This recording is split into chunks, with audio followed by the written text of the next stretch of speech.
Notre Dame's improved the defensive play for the last several years, but they've got the people in place leaving, so they're going to have to certainly restock on that side of the ball in regards to the instruction from the sideline. We got Nathan Urbach on the line to talk Notre Dame football. Nathan joins us on a regular basis. Nathan, how you doing? I'm doing well, Mark. I'm doing well. I know we just talked the other day, but glad to be on again here with some pretty positive news for Notre Dame.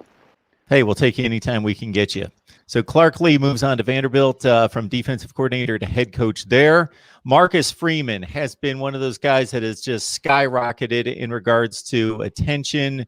A young coach who played at Ohio State, has coached at places like Purdue, Kent State, most notably now at Cincinnati, and was a target of LSU as defensive coordinator, but he goes to Notre Dame. Yeah, absolutely. And there's really no shying away from how big that hire was from Brian Kelly. It's probably the biggest on paper hire he's made since he's been the coach. Started in the 2010 season. So he's made some great hires. Obviously, guys like Clark Lee and guys like Mike Elko and some others have really turned out to be great coaches, but they didn't necessarily come with the fanfare right away that Freeman has. So and then obviously battling out, you mentioned LSU, but was also very much interested in him as well, and I'm sure some other programs were. And Freeman has turned down some other jobs. I mean, I know he was in the running for the Illinois head coaching job. I think he came in second for that, so it tells you that he's already getting looks there. He's turned some NFL gigs down in the past and different things like that. So, certainly a big hire from, like I said, a non-paper standpoint. Mark Rogers TV, the voice of college football, breaking down Notre Dame. We've got Nathan Urbach on the line.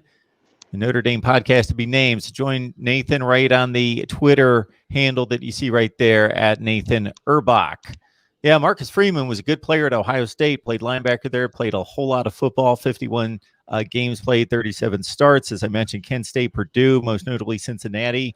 They've ranked basically in just about every meaningful statistical category in the American Conference right at the top of the league over the last 3 seasons. Now, the one thing I will say about that is Luke Fickell's a defensive guy, and that doesn't hurt as having that as your head coach as well. So I'm sure there was some collaboration there. Luke Fickell ran the Ohio State defense, was a tremendous defensive player with the Buckeyes back in the 90s as well.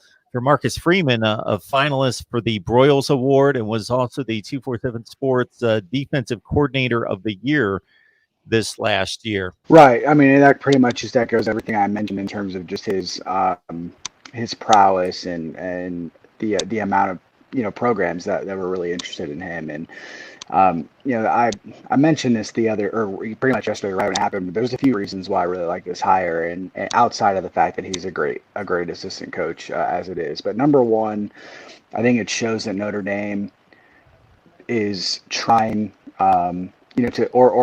trying to stay in that elite group. I mean, obviously they're not on the Alabama, Clemson, Ohio State level right now, but this type of hire can ensure that they can at least stay where they're at or possibly elevate to future things. The second reason I really like this is the fact that it kind of builds almost a reputation for Notre Dame's defense. They hired Mike Elko. He left after 1 season for Texas A&M. They hired his protege and Clark Lee, and he turned out to be a terrific hire. Now he's the head coach at Vanderbilt, and now you have Marcus Freeman coming in as the third guy over the last 5 seasons or so.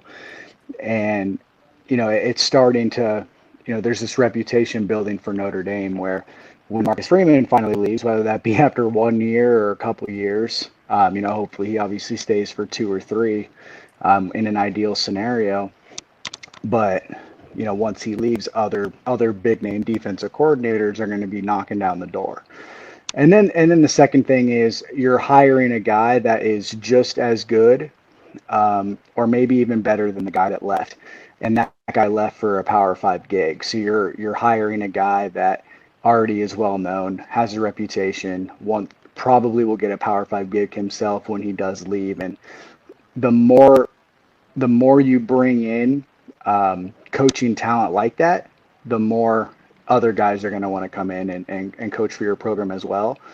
And that's not just defensive wise, that's everywhere. It's also a guy that was only playing college football at a high level 10 or 11 years ago. So I'm sure he can relate to the players, and that's one of the main reasons he's been successful. So when you put together a coaching staff, as you well know, you want your good cops, your bad cops, you want your guys, cagey veterans that have been around for 4 decades that have a ton of experience, other guys that obviously he's proven, but at the same time, he's still, I'm sure, again, part of his success has to be that credibility that he gets when players can say, this guy was just playing 10 years ago. We don't have to watch him on it. SD. And, he was playing some good football at a high level that recent. And I've got to think that the communication between he and the players has to be part of the success there. And, yeah, Marcus Freeman seems to be just a tremendous hire for Notre Dame. That doesn't seem necessarily to be the end of it. So we got one sure thing in regards to somebody moving on, and then we got a possibility. Yeah, I don't know if the Terry Joseph hire at Texas has been formally announced by the University of Texas at least, um, but that's kind of the idea right now is that he's going to move on and join Steve Sarkisian's new staff there as the safeties coach for sure, maybe in like a co-DC type of role or something like that, because I know there were some rumors or at least some rumblings around Notre Dame that if they ended up hiring from within, that the current defensive line coach Mike Elston and Terry Joseph would maybe take on co-DC roles, and they would bring in a new linebackers coach, and obviously they ended up with Freeman. So Joseph moves on, pursues some other opportunities there to try to move up the ranks as well. And he was a pretty good recruiter in his time at Notre Dame, good relationship builder, was obviously the main guy for for Kyle Hamilton, who might be Notre Dame's best player returning for next season. So solid coach, but I do think Notre Dame can explore some other avenues there and possibly even improve in that position. So yeah, that's the main one. And then obviously, the other guy I mentioned was Mike Elston. He's been Brian Kelly's right-hand man for essentially since he started at Notre Dame. Has moved from defensive line coach to linebackers coach, back to defensive line coach. Was sort of a co-DC for half a season when they ended up firing Brian Van Gorder back in 2016, and then is now the assistant head coach or associate head coach at Notre Dame. So obviously he's been with Kelly for a long time. I believe he was with Kelly actually prior to Notre Dame as well. So if he ends up moving on, then we kind of get the idea that he really wants to move on to being a defensive coordinator or coordinator himself, and then possibly a head coach down the road. So I'd be happy for him in that regard, and he's a very deserving coach for that sort of honor. Good news for the Irish, but also the ramifications of having success is guys are attached to that success and move on to better positions elsewhere. Nathan Urbach on the line, breaking down Notre Dame football for us. Nathan, we always appreciate you stopping by.